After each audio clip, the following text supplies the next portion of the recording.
welcome back to Daytime York Region. We're continuing the show with Matt Smith, certified arborist with LEAF. And we got to ask you, what does LEAF stand for? It's a long one. Yeah, it's quite a mouthful. It's Local Enhancement and Appreciation of Forests. Okay. So what is the whole mission behind LEAF? Because you work in York Region and also Toronto. Yeah, we started in Toronto about 13 years ago. Basically, it started off as there was a few studies done realizing the fact that the canopy in Toronto was decreasing and quite drastically. So we basically started off as a subsidized planting program to basically knock down every barrier possible to having more trees in people's backyard. Very cool. Very good. That's a great message, and you're a nonprofit organization as well. Which is beautiful. And you're helping make municipalities green again, because with all the new development, it must be really hard to keep our sites green. Yeah, I mean, especially new developments in York Region, because basically what happens is you'll have a green site usually in York Region. All the soil gets stripped away, houses get put in, and then you have essentially bare lots. So it's essentially a bare canvas, yeah. So it's very important to get trees in. Okay, so would this be a typical tree that you would plant in your urban tree planting program? Yes, this is called a Kentucky coffee tree. Okay. It's very good actually for this region because it withstands drought very well. It's very tough. Typically the larger trees we plant range in about 8 to 12 feet, depending on the species. And we usually plant them for about $100 to $190.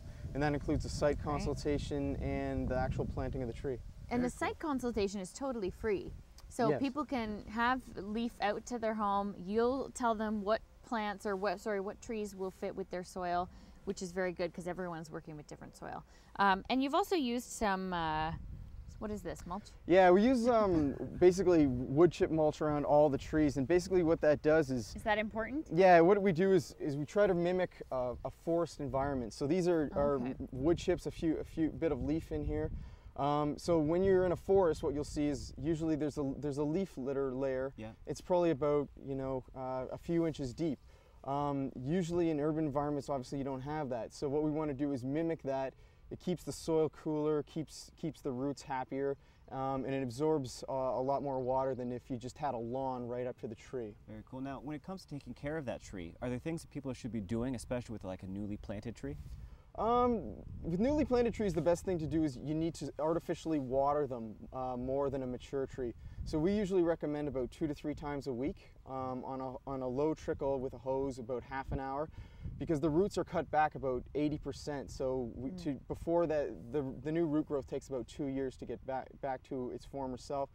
We need that extra water just to keep the tree going. Well, have you seen a lot of people that weren't aware of your program?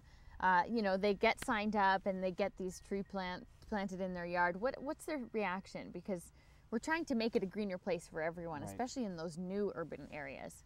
Usually most people are very happy.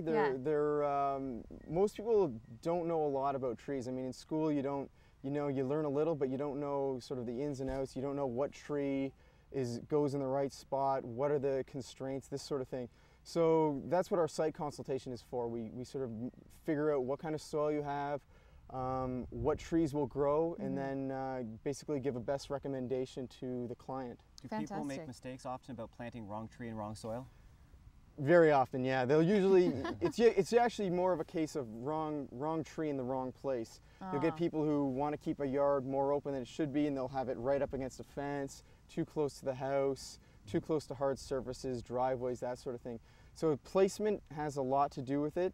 But yeah, we plant exclusively native trees as well. So we're trying to restore the natural forest. So we stay away from anything that could be invasive. And so if people want a free home visit and consultation on their backyard planting, how can they get in contact with LEAF? They can either call us on our phone number, or you can use the web. It's www.leaftoronto.org. And all our information is on there. Usually before you have a consultation, we get you to fill out a small questionnaire just about your yard. Perfect. Okay, great. Visit the website for more information. Stay tuned for more Daytime.